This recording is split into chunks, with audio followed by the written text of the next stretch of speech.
Welcome to 2 hours of news on Joy News Prime. Chief Executive of the Mental Health Authority, Dr. Akwisio says it will, from next week, resume operation to clear off mentally ill persons from the street. According to him, the exercise, which was temporarily stalled due to financial constraints, will bounce back. Dr. says since the operation began 2 years ago, it has successfully reunited over 70 mentally ill persons with their families. The program, dubbed Operation Clear the Street and Unchain Mental Health Patients, started 2 years ago with the aim of clearing mentally ill persons off the streets. The exercise had to be temporarily suspended due to the lack of funds. According to the Mental Health Authority, despite the constraints, some services have been choked. Dr. Akwisio says the exercise will resume next week. What has happened is the fact that we didn't have enough money to maintain the momentum with which we started. But we've not stopped. We've not abandoned the project. We are still going ahead. Any moment from now, the next set of clearing will be happening. And as I said, because we didn't have money in between, that was a challenge. But we are trying to see how we can mobilize resources, funding, so that we will contribute. Because the ultimate aim is to ensure that no mental ill patient is seen on the streets, vagrant, dirty, unkempt, and that kind of thing. So it's a project that we are embarking on, and not only in Accra, in all the other capital towns, the cities, in fact even villages, because ultimately everybody has the right to be attended to. I expect that anytime next week, in fact there is a proposal on the table now for just the next program, and that has been approved. So they'll be embarking on it any moment from, let's say, this week. When you take them off the streets, what happens to them? When we take them, we send them to the psychiatric hospitals and treat them. We take small numbers at a time, treat them, get them to be well. How many of these ill people have we been successfully been able to integrate into the society? Since we started, about 70. An average of 500 mentally ill persons roam the streets of Accra and Tema. The Mental Health Authority says it will also carry out a national census of mentally ill persons in the country in order to help sustain its plan. Well, so far what we do, generally Accra, but what we've been doing is that those who are at prominent places where they stand to be in danger to the society or to themselves, those are the ones we take first. But ultimately anybody who is on the streets, mental ill, will be taken. We are going to do a national census of mentally ill throughout the world, throughout the country, in the next 1 or 2 months. And that will give us the exact picture of how many people are there. And then it will help us be able to strategize fully for them.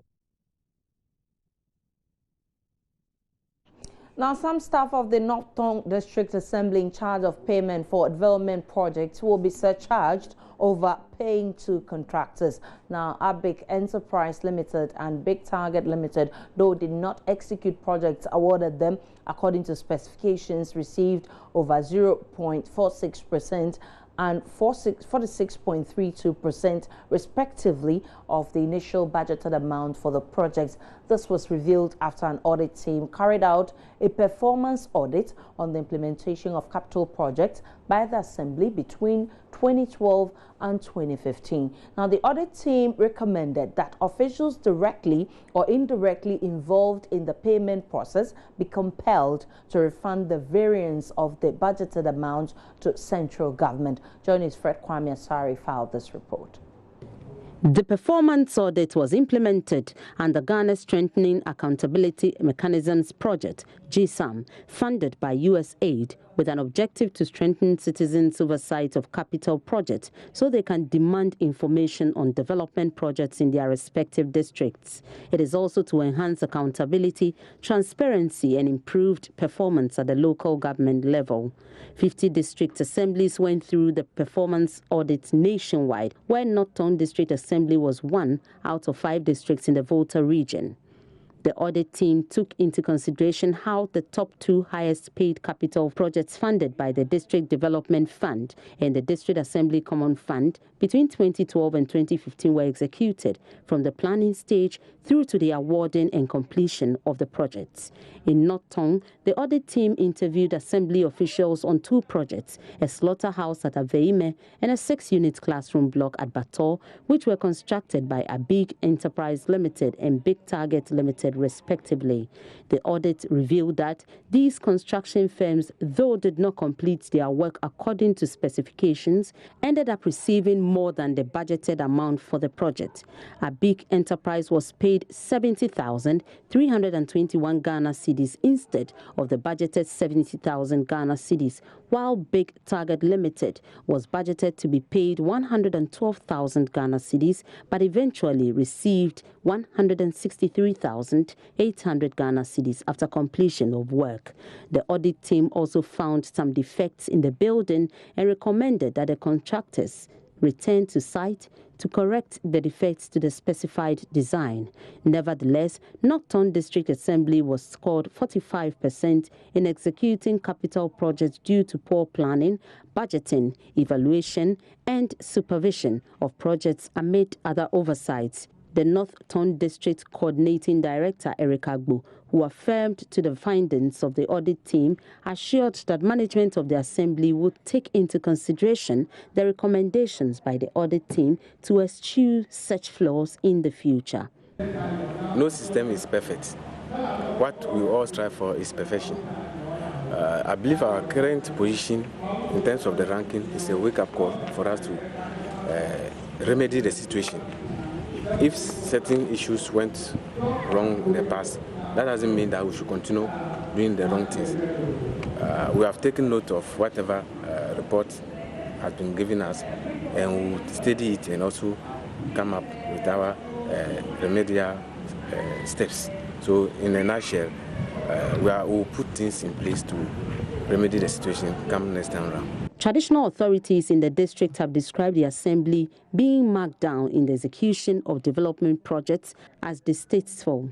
Togbe Kojo Azagba, the 4th of the Mepe traditional area, stated that it is very embarrassing for his district assembly to score below average, but promised to put in efforts to collaborate with the assembly to ensure these unfortunate incidents do not recur. Yeah, when you send a child to school and always he brings a result home getting 45 over 100, as a father, I don't think you'll be very happy. I'm not very happy at all. Not very happy. So what would you do to make sure this doesn't repeat itself? Yeah, coincidentally, I happen to be the Finance and Administration Subcommittee Chairman of the Assembly, and I'm going to look at the recommendations made by first the findings of the auditors and also the recommendations, and make sure that the various departments who are faulted in performing this way are brought to their toes so that they can perform very, very, very effectively so that we don't hear such reports in the future. The Executive Director of CareNet Ghana, a partner of the GSAM project in the Volta region, Patrick Ahuma Okanse, believes the program would empower citizens to hold assemblies accountable.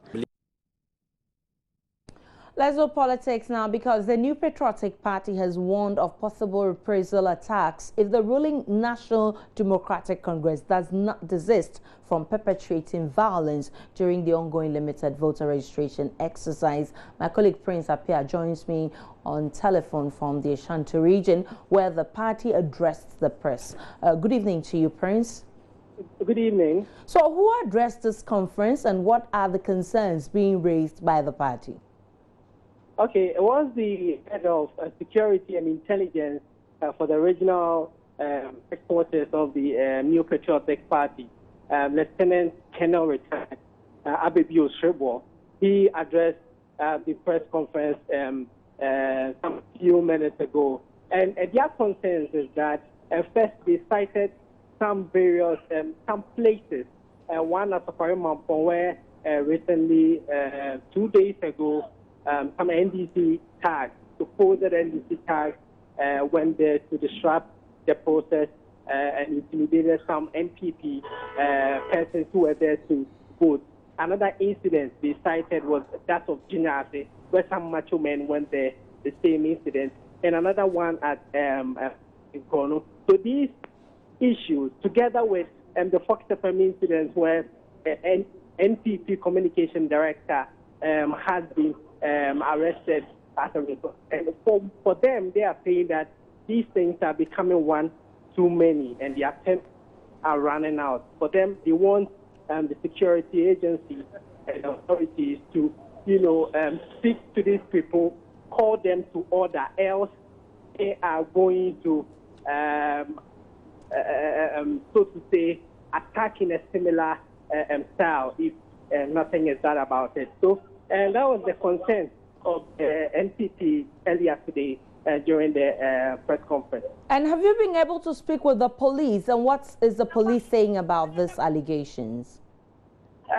Personally, I haven't been able to reach the police about it, but the assurance the NPP executive gave us was that they have petitioned the security agencies with regard to this particular incident, and they are expecting to receive positive notes from them before the second phase of the voter registration exercise begins. Many thanks to you. Prince Appiah is our correspondent from the Ashanti region. Two other stories. Chairman of the National Peace Council, Reverend Professor Emmanuel Asante, has denied a statement purportedly signed by him on behalf of the council condemning the NPP's Dr. Mahmoud Bawumia's over comments that allegedly have the tendency to incite religious conflict. Now, Dr. Bawumia, in an address to party supporters at the Sisala East District of the Upper East region, is said to have called on Muslims to support him because he is one of them. But the chairman of the National Peace Council has denied signing that document. Professor Asante cautioned political parties to desist from whipping up religious sentiments for the political gains. Yes, I mean, the statement purporting to go around in the name of the National Peace Council is not from the National Peace Council, nor is it from me in person. So I do not even know how that statement came out. I cannot speak the position of the council because the council has not met on this particular issue. I mean, this thing was said over the weekend, and people assume that the council is, perpetually sitting. So that as soon as something comes, then this is the position of the council. No, we haven't met on this. If you want to ask me my personal opinion, so I want your listeners to draw a clear distinction between the way I see it and not to take it that this is the official position of the National Peace Council. I highly respect Dr. Bawumia as one of the leading figures in our political landscape. I admire him for his capacity to analyze our economic situations and all that. But this particular statement seems to me that, we live in this country and we know that we have never ever voted on the basis of people's religious affiliation. As a matter of fact, in this country, an atheist can be elected into power as our president or as our vice president, because when we are electing people, part of the qualification is not what religious, affiliation the person has. We do not vote on the basis of religious affiliation. So, as far as I'm concerned, we know that people who vote, for example, MPP has Christians and non-Christians voting for them all the time. NDC has the same, and I'm sure the other parties might also commandeer some supporters from the various religious groupings in this country. When a statement like that comes from, a person of that repute, it gives room for, the people who are completely, religious or ethnic bigots to begin to, use that statement that can create problems in our country. Extremists can make all sorts of things with a statement of that nature. So I will plead, as far as I'm concerned, I think the statement is very, very unfortunate. It's my personal opinion. And I also want to advise our politicians to try as much as possible not to play too much of the religious and ethnic cards. They don't really help us. Let's talk about the issues. Let's talk about what we are capable of doing and allow Ghanaians to decide. Meanwhile, speaking to Joy News earlier, Deputy Communications Director of the party, Anthony Cabo, says what Dr. Bawumia sought to do with his statement was to preach inclusion and balance in governance. I must insist quite strongly that these statements of Dr. Mahmoud Bawumia cannot in any way be compared to those reckless statements that were made by the former transport minister. That's one. Two, what Dr. Bawumia had put out is consistent with the MPP's tradition. Since 1992, our very existence has been defined by our sensitivity to the cultural and religious diversity in this country. So since 1992, we have always selected a running mate who is a northern Muslim and a Christian flag bearer. And the vice versa also is a possibility going forward. And these are the statements that Dr. Bawumia has repeated. And don't forget also, the MPP is the only political party in this country that has indeed selected a northern Muslim running mate in Aliu Mahama, who became Ghana's longest-serving vice president. And with President Kufuor, we saw the awesome work that the combination of these two personalities have done. And so we have been quite consistent with making sure that we take into account the sensitivity of balance and inclusion. And we do that unashamedly, and we owe nobody no apology. We have done this in consultation with the National Chief Imam's Office since 1992. It hasn't become an issue. In 1992, our ticket was a Christian and a Muslim. In 1996, we did the same. In 2000, Kufuor and Aliu, and it had no questions were asked, no issues were raised. And so I find it very difficult when you claim that these are some divisive comments as you purported to establish in your queue. But however, going forward, the country's constitution, the 1992 constitution, enjoins political parties to ensure that the various demographics, religion, tribe, and all are part of the national appointment. This is your 2 hours of compelling news content on Joy News Prime. We'll be back with more.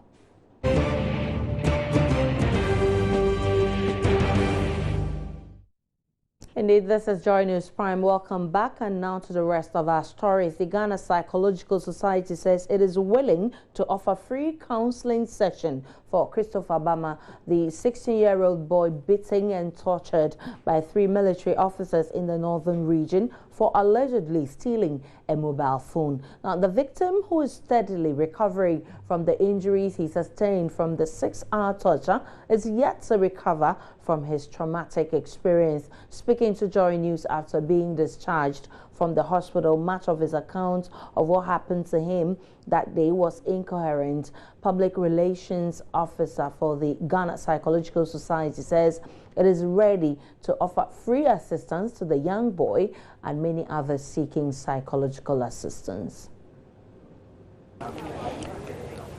One, it's likely because of the effect and the trauma that this particular individual, was subjected to.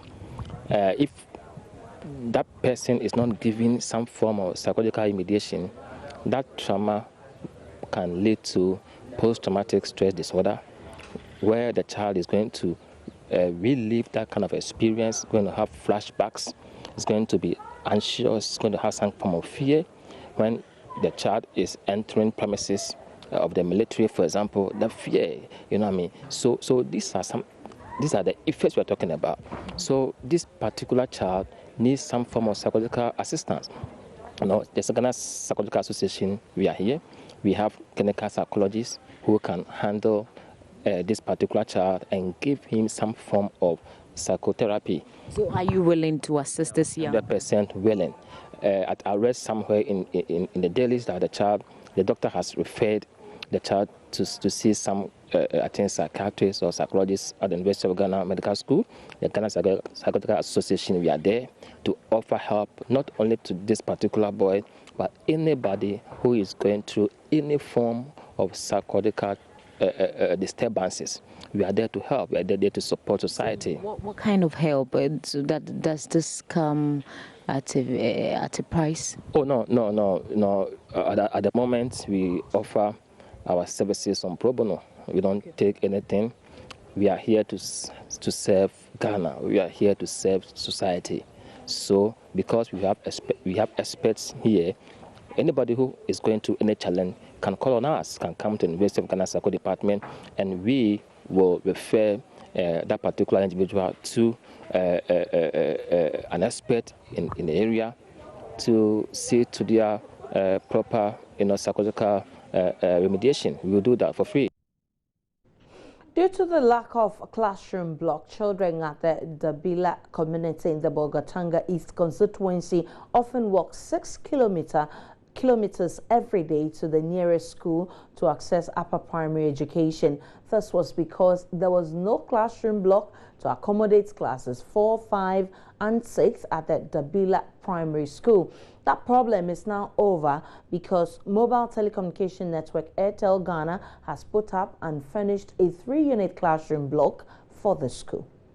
Member of Parliament for Bolga East and Deputy Attorney General Dr. Dominic Ayine revealed that he first discovered the problem at the Dubila Primary School in the run-up to the election 2012 when he came across some children under the age of 9 walking a very long distance to another community to attend school. Today is Christmas for them.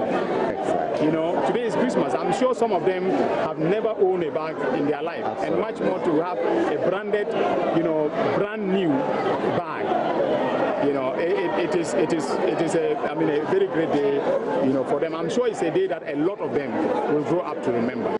Dr. Ayine said he later made efforts to address the Dubila Primary School's need of an additional classroom block and subsequently wrote to Airtel Ghana for help.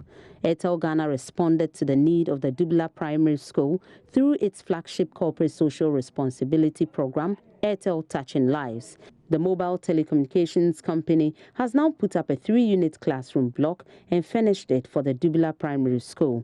Hannah Agbozo is Director of Legal and Corporate Affairs at Airtel. Airtel Touching Lives is a CSR project, corporate social responsibility, that we use to share with our communities, understand the needs of our communities, where our population, where our resources can support them to do those things. So what we have done, we built ICT centers, we have adopted goals, we do teacher training, and in some of the schools every year we visit them to support them with teaching resources.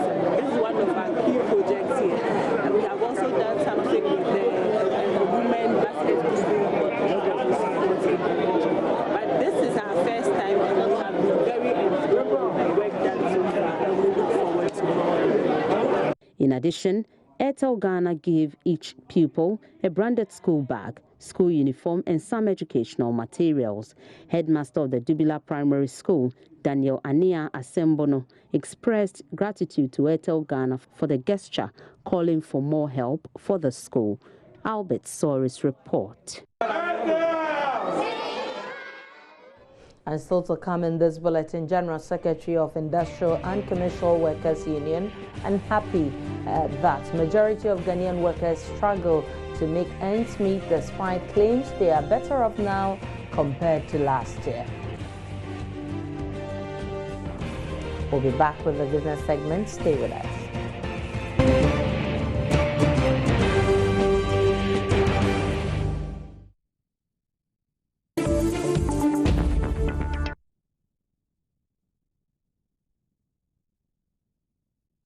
Time now to do some business, and Emmanuel is here. Hi, Emmanuel. Hi, Aisha. So what's up in the business segment today? Well, in business, the top story is that the Ghana Single Window Project, it was introduced 8 months ago to actually harmonize, port clearance systems. Right. Now, customs officials are saying that traders are deliberately stifling, the project. Okay, so it's not working efficiently as it's supposed to. Yes, but we have counterclaims from traders as well. So let's see the two sides. All right, thank you. Now, thanks for joining me. In business, the Ghana Single Window project commenced on the 1st of September 2015. The system simply standardized and harmonized cumbersome trade processes, leading to prompt clearance of goods at the ports via a single submission of trade information.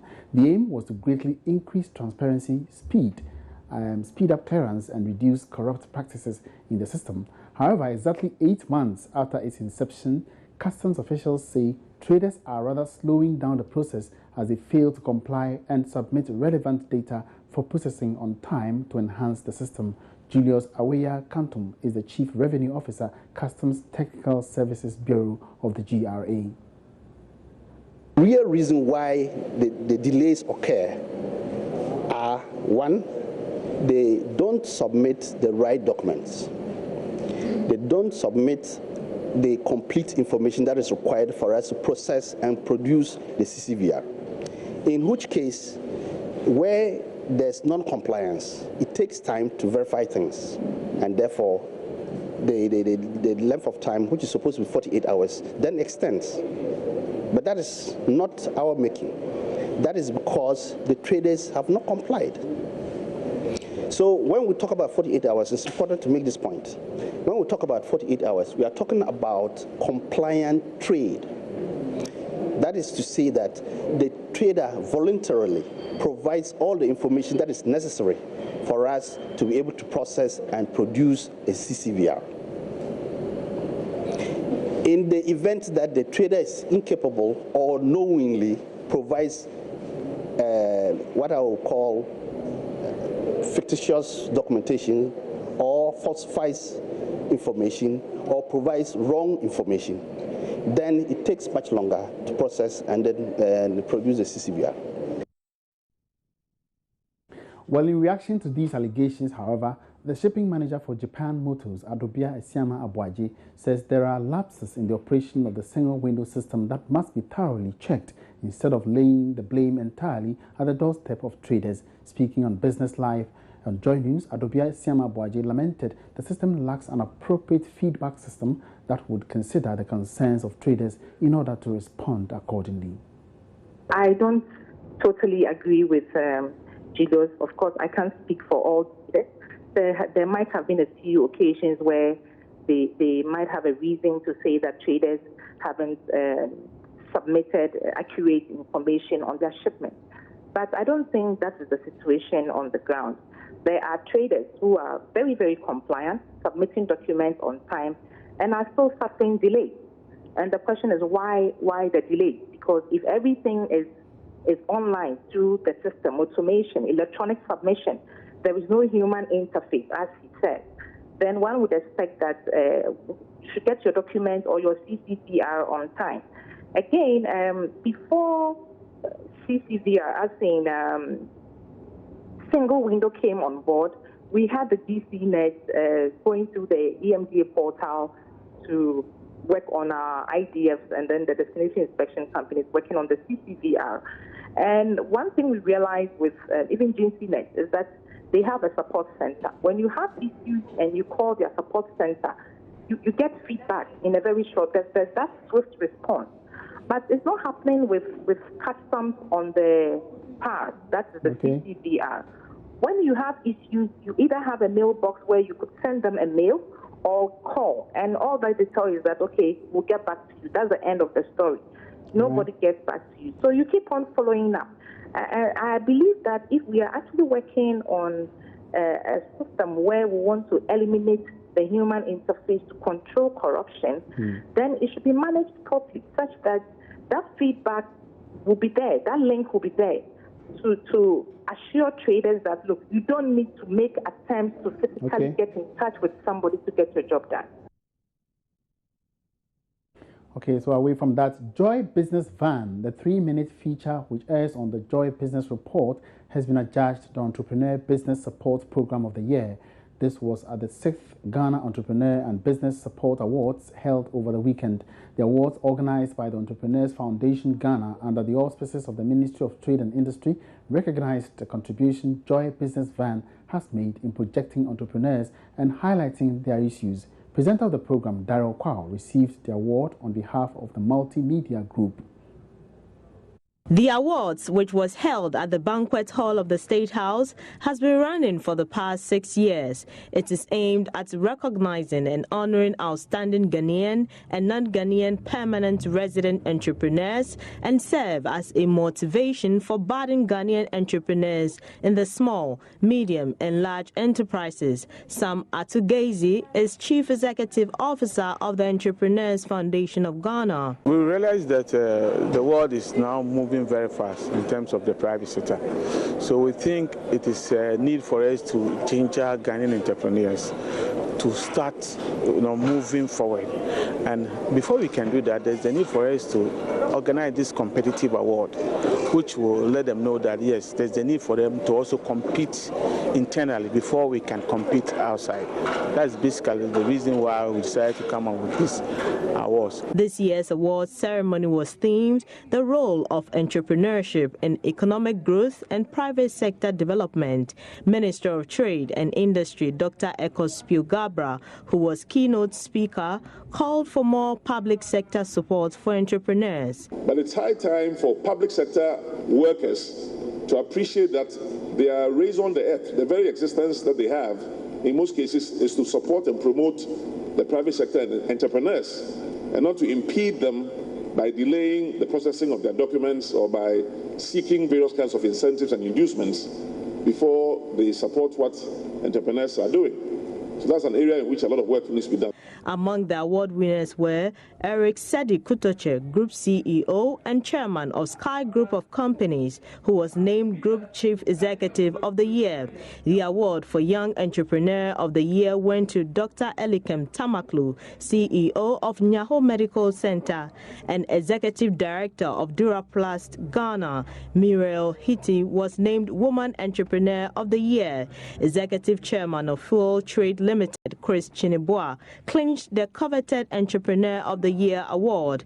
Meanwhile, the Joy Business Van, a segment of the Joy Business Report, was declared Entrepreneurs Business Support Program of the Year for its immense contribution in shaping the entrepreneurial ecosystem. Presenter of the Joy Business Van, Daryl Kwao, received the award on behalf of the Multimedia Group. 2 years ago, we started an initiative to devote part of our bulletins to SME reportage, promoting entrepreneurs and telling their stories. And so we came up with the concept of the Joy Business Van, which is on Mondays and Wednesdays on the Joy Business Report. And ever since we started, we have been dealing with issues concerning entrepreneurs. We have been showcasing their works. We have been promoting what they do. And so it's a great motivation for us that we have received this award. In all, 30 outstanding entrepreneurs in Ghana were inducted into a Hall of Fame. Also, we say congratulations to Daryl and the entire business team of Joy Business News. Now, 30 journalists have been awarded certificates in financial reporting after a 2-day training workshop organized by selected journalists. The workshop, organized by Business Advocacy JBA and sponsored by EcoBank Ghana, is aimed at empowering business reporters and equipping them with the requisite skills in business and financial reporting. President of the association discussed the issues with Sheila Tamaklu. Well, so that's it for the Joy Business News this evening. We are sorry we couldn't bring that story. We'll definitely bring to you in our subsequent bulletins. Thanks for your company. My name is Emmanuel. Good evening.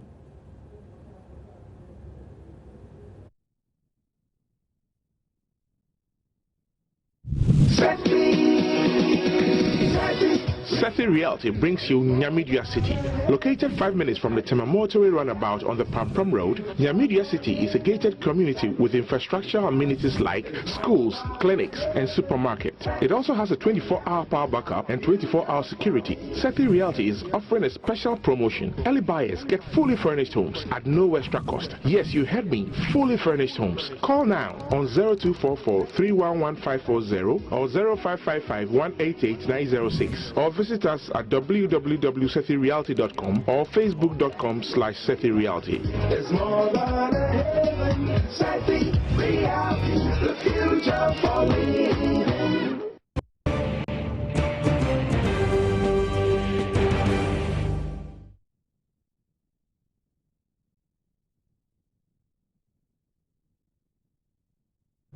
Welcome back. Now time for the rest of our stories. Ghanaian workers have complained that they are not earning realistic wages over the years. But according to the trade unions workers, they are struggling to find their bearings. Speaking in an exclusive interview with Joy News, Raymond Akwa on the relevance of May Day celebration and issues on the labor front, the General Secretary of the Industrial and Commercial Workers Union, Solomon Kote, believes productivity issues are not big deal in the private sector because targets are set and supervisors keep employees working. Now, Solomon Kote, however, believes the Ghanaian worker is worse off compared to last year. You know, we have three forms of Ghanaian workers. We have those who are in the pure private domain, we have those in the government quasi domain, and then we have those who are purely in the civil service or the public service domain. Now, in aggregating it, we will say we are still wallowing and struggling to find, our bearings. We are saying this because if we look at the various overheads that the Ghanaian worker is gobbled with, one, rent, payment of water, payment of electricity, payment of all forms of utility bills, compared to the wages that we earn. Obviously, one is struggling to make ends meet. When we take it up again, stretch it to school fees that we pay. Now, every Ghanaian is interested in education. We are seeing people attending school more than ever before. And then when we bring it in the context of the employers that we are working with, the employers themselves are also wailing and crying with their hands on their head. Some, we can say, are doing well, but the mass majority are those who are not actually balancing. So, to put it, very mild, the average Ghanaian worker is not really on top of how they want their lives to be run. Let me understand this. Because the response has always been that you can never be extremely comfortable. Everybody cannot get the comfort that they deserve in the country. The reference is being made to 3.72 being the minimum wage in 2010. And back then, today, as we speak to you, is almost 7 cedi. This should be something that should tell you that there has been a gradual increase in the amount of money you are earning. Your argument has been to juxtapose that against other factors. Well, if you go with that comparison, then you ask yourself, what was the price of kenke when it was 2 cedis? What was the price of kenke now that it is 8 cedis? Obviously, you notice now you can buy a ball of kenke at 2 cedis. The cost of living is negating these efforts that government is coming up on the issue of the minimum wage, even though labor is now gravitating to move into living wage, because the minimum wage, though we say it is a wage below which no employer should pay an employee, but such monies, let's take it for example, 8 cedis, and the person earning 8 cedis will have to pay rent out of it, pay electricity, pay water. What should be the survival stance of such a person? So obviously we are not there, and we shouldn't forget the larger spectrum of the Ghanaian worker are those who face these minimum wage challenges, because they are the careers, they are doing the odd jobs, they are those doing the blah blah, they are in that class. And if that class is suffering that much, even those of us who find ourselves, fortunately to find ourselves in the more lucrative even business, even that we are not able to survive. What is happening is that, yes, we find some group of employment that issues are good, but when we aggregate it, we still think we are not there yet. So majority of Ghanaian workers are suffering? Yes, they are not yet out of their plight and their woes. Even though one will not assign it squarely because government is not doing well, when we look at why we are not there yet, it could be individuals' own contribution. Let's say you start work somewhere and you know that you have to improve upon yourself to improve your, your qualifications and improve your earnings, and you are not doing it and you are just sitting there. That one, it is self-inflation pain that you are bringing to yourself. If the opportunity is there for you to have a job progression, you must endear yourself and take it up. Now, there are others who just don't want to do anything at all. Those masses who are suffering, well, nobody can cry for them. But those who don't have the opportunity, those who don't have any chance to say there should be a job progression for me, they are those that organized labor is actually making this loud noise on their behalf. It's May Day worth celebrating, mindful of this particular context. May Day, just like Ghana's independence, If you celebrate Independence Day all over the world in every country, same way maybe it ought to be celebrated. Because if you recall, this thing started in the United States of America, Chicago precisely, in 1860, where workers were working between hours of 10 to 16 hours a day, where the slave masters decides and nothing can be done about that against the worker. So that evolution took place when the workers themselves said, we can no longer continue to work for 16 hours a day. You understand what I'm saying? And this struggle began and eventually led to the liberation of what we find 8 hours today, which has become the ILO standard for every country, and we are working with it. If that struggle never took off, are we going to have this? If I share with you how we started enjoying paternity leave and maternity leave in this country, it took the struggle of others. How certain allowances have found their way into collective agreement, it has come as a result of the struggle of workers. No employer is a Father Christmas. No government is Father Christmas. Whatever demands you've made, like you heard in the press conference today, the abolition of abolition of various allowances that we used to have that were not, taxable, that all of a sudden we were told under PAMSCAT that we are now aggregating and have a consolidated basic by which our future earnings, will be enhanced. Okay? Now, what has Labour done? We have succeeded in getting a write-up, in changing all those things, and we have opened now with the Cocoa Board. We have gotten them. Leave allowance, we have gotten the ESB, we have gotten all those allowances back again on track, which is a double victory for workers in there. Other places we are still knocking, we haven't succeeded. So the relevance of May Day celebration, my brother, if you could remember that whatever you are in a working system today, which has a union, you must cherish it and uphold it with all your strength and your breath, because where there is no union, it's an unsafe place to work. Where there is no union, we are getting a lot of those complaints. They engage you by word of mouth. They know the law, so they will not give you a proper condition of service or appointment letter, and then they can just throw you out. Painfully, some of these people go to the court to fight. The court is a court of evidence. You look at it and say, well, your letter of employment says that, well, you can be thrown out as a when, blah, blah, blah. And then that is the end of the story. So we think the relevance of Labor Day, which is May Day today, is something that every worker should cherish and wish to have one if you don't have a union at your workplace. But there is a prevailing discussion on why you hammer on pay increases and more incentives and more salaries for your people, and you never juxtapose them against the very important issue of productivity. Indeed, when all of this discussion on single spine salary structure was being done, the crux of that particular discussion was to not only make workers richer, but also to make sure that we push productivity. Have you ever considered that as an important part? You remember, the government still complains today that the biggest contribution to its having the huge bill of deficit was largely because of what workers demanded. I wouldn't want to be dragged into politics. When this government took over, and the proposal was on the table of the MPP regime on the single spine, because the evaluation of the net effect of the application of that was a struggle. It was true that when you look at the administration of salary in the public and civil sector, it was not fair. Because you are a degree holder, I'm a degree holder, but for the fact that you are at Ministry of Foreign Affairs, you are paid that much with this allowance, and for the fact that me, I am at Ministry of Agriculture, I don't have all that. So to synchronize and bring all that into one book, that was there. But we could have looked for what would be the net effect on this particular kind of structure that we want to roll out. Because we shouldn't forget, the baseline is that equal work for equal pay. If the person earning more is doing more, does that also imply that because you have the same qualification, we should have the same? What were the job weights that were carried on? So obviously there's a challenge to the scheme. So when it started, it was more easy and more convenient. It started with the police. So people who were earning 250 Ghana cedis from nowhere were earning in thousands and whatever, and they say, this is good, this is good.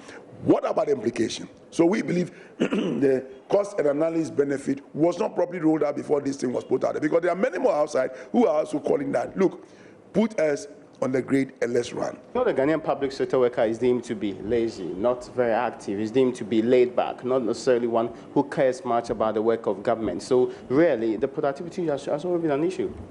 You see, if you go to the private sector where we are predominantly, this will never be a question to be asked. Because where we come from, you have your target, you have your supervisor, you have your head, and you have your, how do we call them, those who after the heads are finished, they also come around to see what has been done. Today, as we talk, we organize the banks, we organize most serious institutions. At the close of every day, they are able to see the worth of every employer by reason of a lot of computer systems that have come up now, so that they evaluate performance and productivity every blessed day. So it's not true that they are not productive? In the civil sector, we can't talk for them because you go there 10 o'clock and people are working to a reading graphic outside. You ask, where are the supervisors? You ask, is it that they have a challenging work to do? They have a challenging work to do and they are not doing it? Is it that there's a supervisor over them? So these are the questions that should be asked. It shouldn't just be a matter of let's change the pay, but is there a job for them to perform? If the job is there to perform, how do we evaluate the job? If you go to a private sector and we are doing appraisal, you'll be surprised. Appraisal begins from time you come to work. Appraisal goes along how you dress. Appraisal begins to look at even how you speak to clientele of the business. Appraisal begins to look at how even you defend the institution. Appraisal goes on to see what innovation, what sort of new ideas are you bringing to the business. I mean, this is a private sector. For a private sector, would never talk about productivity issues. Is the Ghanaian worker today better off than it was last year?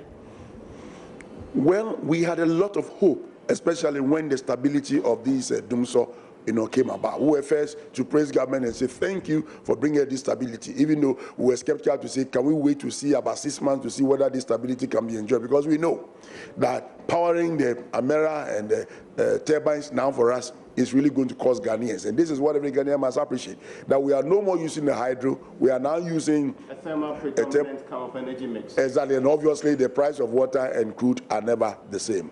So this expectation was there. Sadly, we enter and business slump, okay?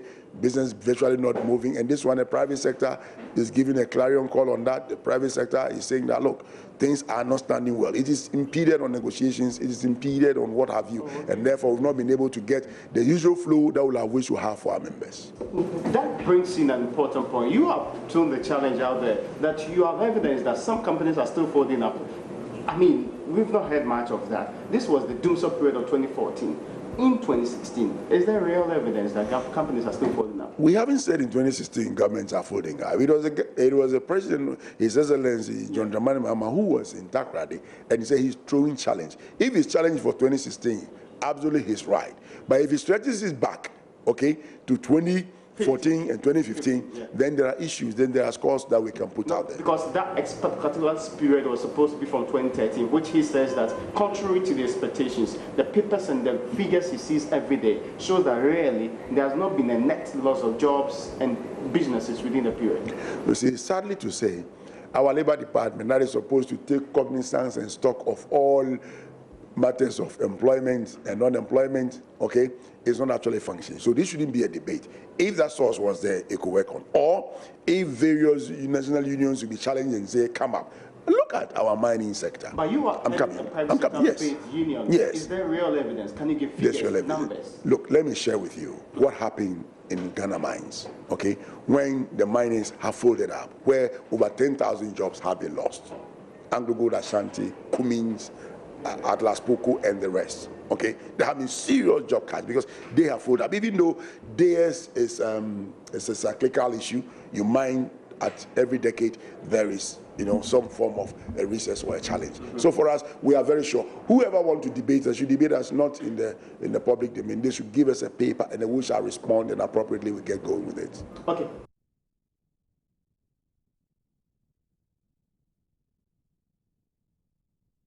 We'll take a break. We'll be back with the international segment.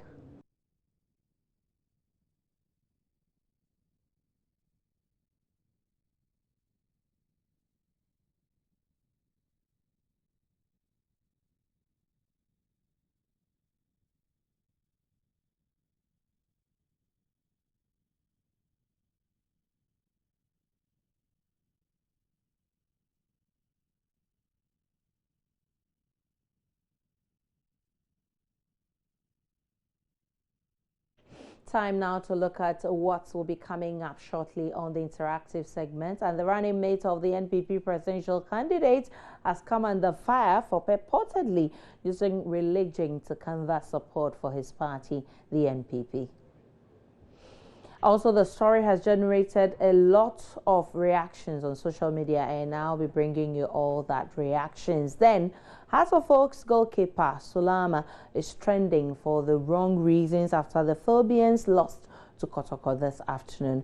I'll tell you why he's trending later. So you can't miss the Joy News Interactive segment, which will be coming up in about some 30 minutes shortly. So let's look at stories making headlines now.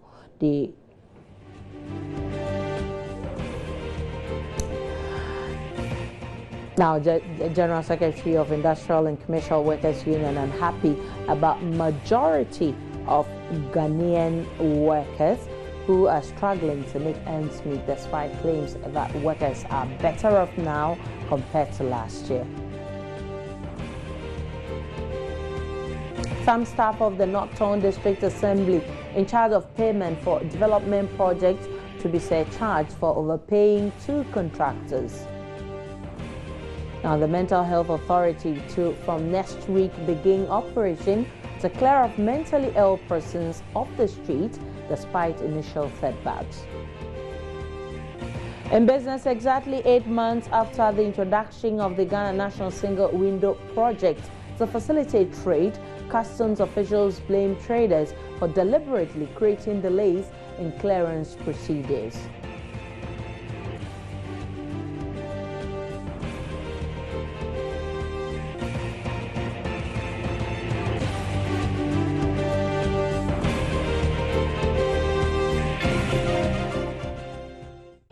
We can do more on Joy News Prime. A custodial management company, Sparkling, has cleaned and disinfected the Tema General Hospital as part of its corporate social responsibility. This is the 2nd year the company has embarked on what it calls the foundation of health. In May 2015, Sparkling launched its corporate social responsibility initiative, Sparkling Healthcare. The aim of the project is to use selected public holidays to provide janitorial cleaning services for healthcare institutions. Facilities that have benefited from the project include the Princess Marie Lurie Children's Hospital, Kolebu Teaching Hospital Surgical Block. This year, the company turned its attention to the Tema General Hospital and the Menshia District Hospital. It's going to cost us about 30,000 Ghana cedis in doing this. We are not including labor costs, but the materials and chemicals and also the little food that our janitors are going to eat is going to be about 30,000 Ghana cedis. Yeah, what we expect the public to do is that probably next year when we are doing, we invited people to come, but we've not seen anybody around. So if corporate Ghana will also support this so that we make our hospitals a very nice place. We go there, we come out healthy. We don't want a situation where you come to hospital and when you come back, you are sick more than you went there. So we want people to come and support so that we can do more hospitals in the years to come. The company dedicated 200 professional cleaning staff to work for 1,600 professional cleaning hours. After cleaning and disinfecting the hospital, Sparkling also donated cleaning chemicals, equipment and materials to keep the environment continually clean. As healthcare institution, the place needs to be clean so that infection will be minimized. So donating these items, they've done a very good job. And I know for sure the facility is going to put good use to the items donated to the facility. Sparkling Management says one of the key objectives of the initiative is to provide on-the-job training to healthcare janitors who would work alongside a professional cleaning crew. A 21-year-old mother and her daughter have found themselves in the bench unit of the Tema General Hospital for demanding what was due her. The victim, Rita Enim, and her 2-year-old daughter suffered burns all over their bodies when a chop bar operator, Rita, who she works with, poured hot soup on her.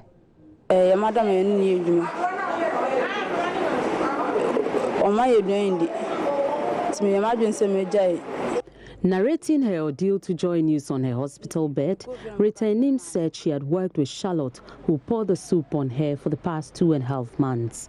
Her duty is to clean, prepare food, and sometimes serve patrons. She said initially she came into an agreement to collect her wages every 2 weeks. She realized it was not favoring her quest to save money, so she started collecting it every 3 days. Rita told Joy News the working conditions were not favorable, so she decided to call it quits. Last Monday, she went to collect her wages for the previous day so she can part company with the chop bar operators. To her dismay, she was threatened by the manager of the chop bar with a knife for demanding her 7 cedis wage.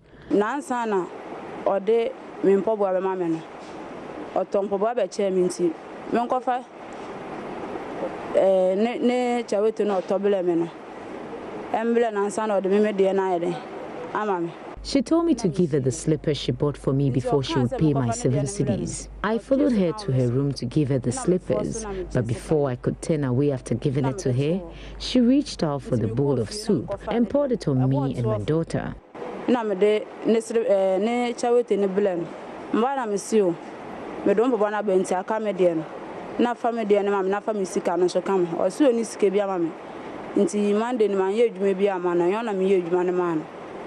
And I miss you. Into me, baby, or go inside, baby, or mudidun. And I'm a dynamo. Send me Falco and to me, Falcolano. Now, you're dying who say, you copy. No, I fabobi. Now, me say, Bono Afana, and one of the best. To me, dynamo who say, I pen and quite good. Send me, Major General. We know 2 bank so count. So the bell broke me. Her 2-year-old daughter also suffered some burns because she was with her at the time. The case has been reported to the police for justice.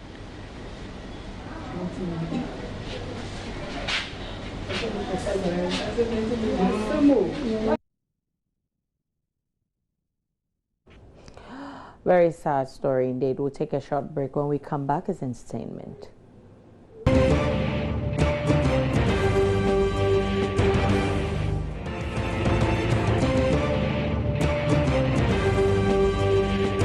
So that's it for the Joy News Interactive segment, and that brings a closure to Joy News Prime. And my name is Aisha Ibrahim on behalf of the rest of the production team. Have a great evening.